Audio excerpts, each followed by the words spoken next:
পুরুষ মানুষের জীবন হলো চাষ করা জমির মতো। ফসল দেয় যতদিন সেই জমির মূল্য আছে ততদিন। যখন জমি ফসল দেয় না, সেই জমির আর তখন মূল্য নেই। পুরুষ মানুষের সুখ থাকে কপালে, আর বাকি অর্ধেকটা থাকে পকেটে। যদি একজন পুরুষের টেনশন 100 জন নারীর মধ্যে ভাগ করে দেওয়া যেত, তাহলে 99 জন নারী পাগল হয়ে যেত।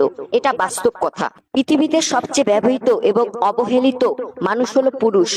একটা মেয়ে কিশোরী থেকে নারী হওয়ার পর তার মায়ের শাড়ি, গহনা এবং বাবার স্নেহ পায়, কিন্তু একটা ছেলে কিশোর থেকে পুরুষ হওয়া পর্যন্ত সে পায় বাবার ঋণ, পরিবারের দায়িত্ব এবং নির্ঘুম রাগ।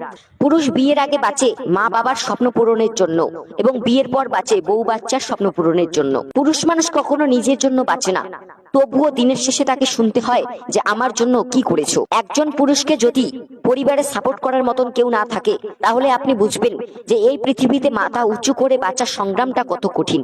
পুরুষ চাকরি পেলে বিয়ে করার চিন্তা করে, কিন্তু নারী চাকরি পেলে স্বামী ছাড়ার ভাবনা ধরে। পুরুষ ভাবে সংসার করার স্বামীর আলো, আর নারী ভাবে স্বাধীন হয়ে উড়বে ভালো।